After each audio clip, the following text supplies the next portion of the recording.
Hello guys, welcome back to our channel Kavin logs. நான் Kavin.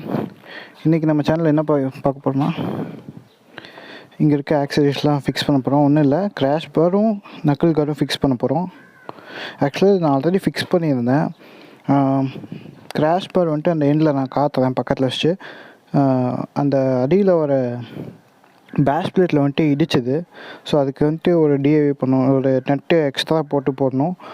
So அதனால் அது இன்றைக்கி ரிமூவ் பண்ணேன். சரி, எப்படி ஃபிக்ஸ் பண்ணுறதுன்னு தான் ஒரு வீடியோ மேக் பண்ணிடலாமேன்னு தான் வீடியோ மேக் பண்ணிருக்கேன். ஃபர்ஸ்ட் நம்ம இந்த நக்கிள் கார்ட்ஸை ஃபிக்ஸ் பண்ணிடலாம். இது வந்துட்டு ரைட் ஹேண்டோடது. இது எப்படி ஃபிக்ஸ் பண்ணணுன்னு பார்த்தீங்கன்னா, இது வந்துட்டு ராயல் என்ஃபீல்டு அஃபிஷியல் பார்ட் தான். அண்ட் நம்ம வந்துட்டு ஃபஸ்ட்டு இங்கே நமக்கு ஆரியிலே இருக்க அந்த பார் அண்ட் வெயிட்டை வந்து கழட்டிட்டு இந்த ஹோல் இருக்க மாதிரி இருக்கும். இது வந்து உள்ளே போகணும், இந்த பார்ட் வந்து உள்ளே போகணும். இந்த மாதிரி வச்சுக்கோங்க.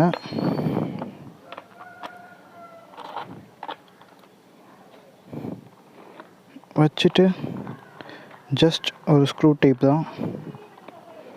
இதை நீங்கள் டைட்டாக ஃபிக்ஸ் பண்ணிட்டீங்கன்னா முடிஞ்சு. அண்ட் அதே மாதிரி இதையும் ஃபிக்ஸ் பண்ணிடலாம்.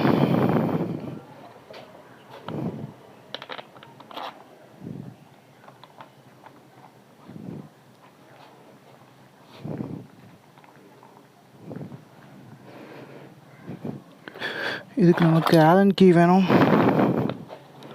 சைஸ் எனக்கு தெரிஞ்சு இதுன்னு நினைக்கிறேன், லைக் 6ன்னு நினைக்கிறேன். 6 தான். ஸோ கரெக்டாக வச்சுட்டு டைட் பண்ணிக்கலாம்.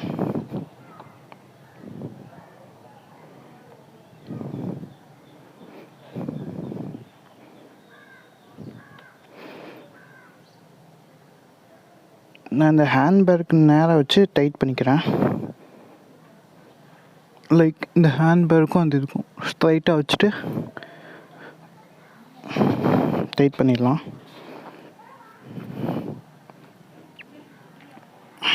முடிஞ்ச அளவுக்கு நல்லா டைட் பண்ணிக்கோங்க. ரொம்பவும் டைட் பண்ண தேவையில்லை. இது வந்துட்டு நல்லா ஸ்டெடியாக தான் இருக்கும். ஸோ எதாவது இம்பேக்டில் வந்துட்டு இதுதான் வாங்க போகுது. ஸோ வேணுங்களுக்கு டைட் வச்சுக்கோங்க. அதே மாதிரி ரைட் சைட்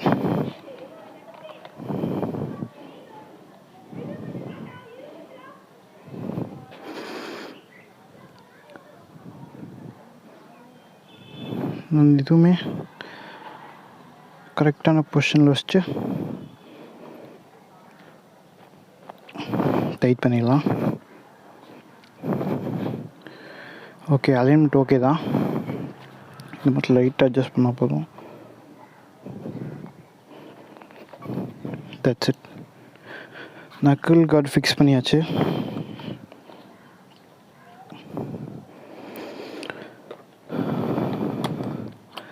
அண்ட் தென் இப்போ நம்ம கிராஷ்கார்ட் ஃபிக்ஸ் பண்ண போகிறோம். அதுக்கு முன்னாடி விண்ட்ஷீல்டு ஃபிக்ஸ் பண்ணிடலாம். இப்போ தான் நம்ம பைக் வந்துட்டு ரொம்பவே டஸ்ட்டாக இருந்துச்சு. 3rd சர்வீஸ் முடிச்சுட்டு வந்து பார்த்துருப்பீங்க.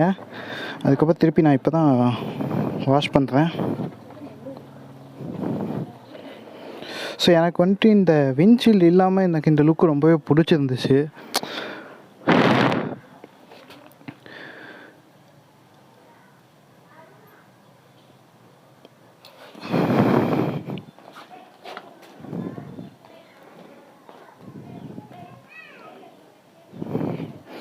இது வந்துட்டு நான் வைப்ரேஷன் ரெடியூஸ் பண்ணுறதுக்காக தனியாக ஒரு ரப்பர் புஷ் வச்சுருக்கேன். இது வந்துட்டு வெறும் 4 ஸ்க்ரூ தான்.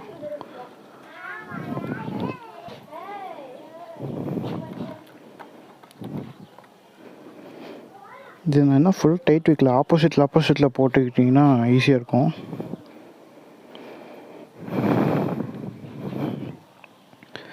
ஹெல்மெட் போட்டு பேசவே முடியலங்க. ஆக்சுவலாக பார்த்தீங்கன்னா இந்த புஷ் ஓகேங்களா, இது வந்துட்டு நான் வந்துட்டு ஆட் பண்ணது பைக்கில். ஓகேங்களா, இது வந்து 4 நெட்டுக்குமே நான் ஆட் பண்ணி வச்சுருந்தேன். ஓகேங்களா, இதை ரிமூவ் பண்ணால் தான் மூவ் பண்ண முடியும். இப்போ தெரியும்னு நினைக்கிறேன். பார்த்தீங்கன்னா இந்த புஷ் தான். ஓகேங்களா, இந்த புஷ் தான் மாற்றிருக்காங்க. இந்த ஒரு புஷ் வந்துட்டு போயிருந்துச்சு, இந்த இடத்துல கட்டாயி தனியாக வந்துருச்சு. அண்ட் மீதி 3மே பார்த்தீங்கன்னா பழைய புஷ்ஷே தான்.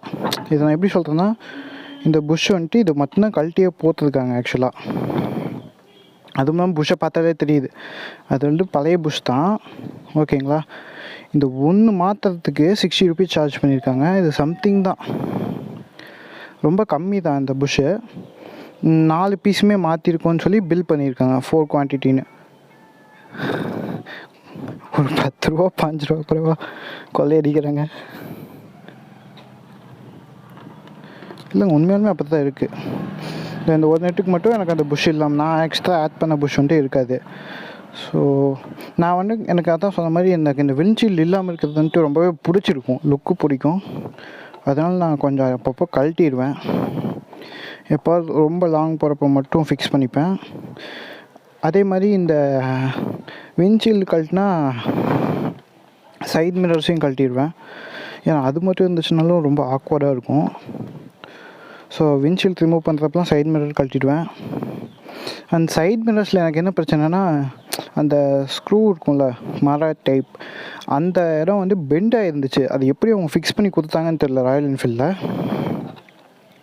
பைக்கில் வந்துட்டு ஃபிக்ஸ் பண்ணி தான் வந்துச்சு.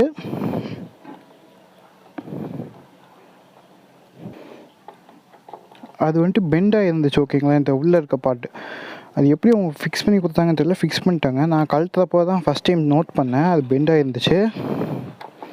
அந்த அதை ஃபிக்ஸ் பண்ணுறது ரொம்ப சிரமமாக போச்சு. பெண்டாக இருக்கனால எப்படியும் ஃபிக்ஸ் பண்ணேன். ஆனால் ஆப்வியஸாக தெரியும் பெண்டாக இருந்துச்சுன்னா என்ன ஆகுன்னு, மரம் போயிடுச்சு. மிரரில் போயிருந்தால் பரவாயில்ல, மிரர் கூட மாற்றிலாம். இந்த ஹேண்ட்பேர்லேயே போயிடுச்சு. நெக்ஸ்ட் நம்ம கிராஷ் பார் ஃபிக்ஸ் பண்ணிடலாம். இது வந்துட்டு ரைட் ஹேண்ட் சைடு வருது.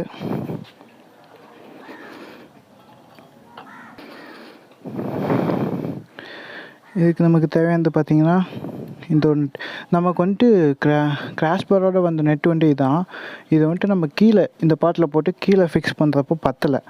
ஸோ நம்ம அதுக்காக எக்ஸ்ட்ரா நெட்ஸ் வாங்கிட்டு வந்திருக்கோம். உங்களுக்கு காட்டுறேன் தெளிவாக. எல்லாத்துலேயும் ஒரு செட் எடுத்துப்போம். இது எப்படி ஃபிக்ஸ் பண்ணுறதுன்னு இப்போ காட்டுறேன். ஆக்சுவலாக இது வந்துட்டு இந்த நெட்டில் ஒரு ஓகே உங்களுக்கு தெரியுதான்னு தெரியலையே. இந்த நெட்டில் வந்துட்டு இது வரும். ஸோ இதை போட்டால் லென்த்து பத்தலை. ஒன்று சொல்லுங்க வச்சே காட்டுறேன். இது வந்துட்டு இப்படி வரும். கீழே உங்களுக்கு தெரியுதா போடுறப்போ இங்கே இந்த பேஷ் பிளேட்டில் வந்து இங்கே மேலே இந்த இடத்துல வந்துட்டு இடிக்குது. ஸோ இங்கே ஒரு எக்ஸ்ட்ரா நெட் கொடுத்து இங்கே கேப் கொடுக்கணும். சைலன்சர்லேயுமே இடிக்குது, அதனால் கேப் கொடுக்கணும். அதனால் கொஞ்சம் பெரிய நெட் இப்போ தான் வாங்கிட்டு வந்தேன். இது இப்போ போட்டுடலாம். அதுக்கு முன்னாடி இதை ஃபிக்ஸ் பண்ணுறதுக்கு ஃபஸ்ட் நம்ம இதை ஃபிக்ஸ் பண்ணணும்.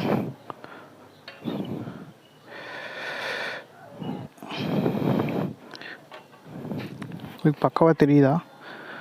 ஸோ இந்த ஆலன் கீ வந்துட்டு இந்த ஜாயிண்டில் வரணும். இப்போதைக்கு நான் ஃபிக்ஸ் பண்ணல, ஜஸ்ட் வச்சுருக்கேன். அண்ட் இந்த நெட் வந்துட்டு இதுக்காக வரணும். உள்ள போயிடுச்சு.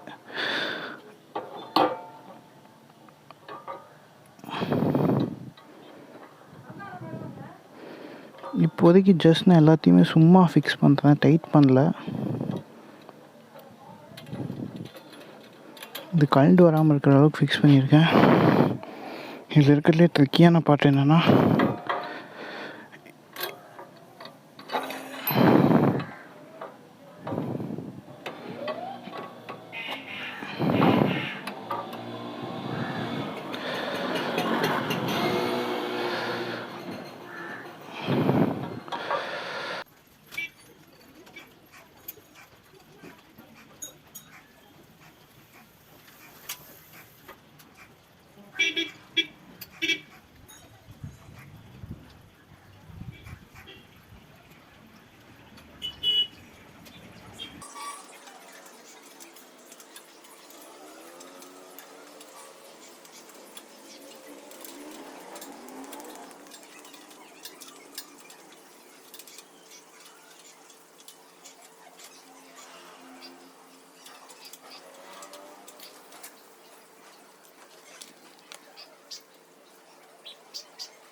ஹலோ கைஸ், நம்ம கிராஷ் பார் ஃபிக்ஸ் பண்ணியாச்சு.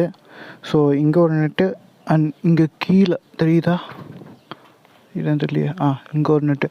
ஆக்சுவலாக இந்த பேஸ் பிளேட்டில் வந்துட்டு இது வந்துட்டு டச் ஆகிட்டு இருந்துச்சு இந்த ராடு ரெண்டு பக்கமே. ஸோ அதனால் கிளியராக தெரியுதுன்னு தெரியலையே. ஹெல்மெட் போட்டதுனால எனக்கு தெரியல, டிஸ்பிளேல தெரியும். இங்கே எக்ஸ்ட்ரா ஒரு நெட்டு வச்சு போட்டிருக்கோம். ஸோ இதுக்காக தான் இன்றைக்கி ரிமூவ் பண்ணேன் ரெண்டு சைடுமே. ஸோ அந்த சைடு சைலன்சர் வரதுனால இந்த இந்த கர்வ் வந்துட்டு சைலன்சரில் டச் ஆச்சு. ஸோ அந்த பக்கமும் கண்டிப்பாக போட்டாகணும். அதனால தான் இன்றைக்கி திரும்ப கழட்டிட்டு திரும்ப அசம்பிள் பண்ணேன். அண்ட் இங்கே ஒரு ஜாயிண்ட் அவள் தான், அது வந்துட்டு நம்ம ஜெரி கேன் ஸ்டைலையே இங்கே கனெக்ட் ஆகிடும். 3 ஜாயிண்ட் தான் இதுக்கு. ஸோ நான் செமஸ்டடியான ஒரு கிராஷ் பார் தான். நான் இது வந்துட்டு மதராசி ஆக்சரிஸ் கிஷோர் ப்ரோ அவர் ஸ்டோரில் வாங்கியிருந்தேன்.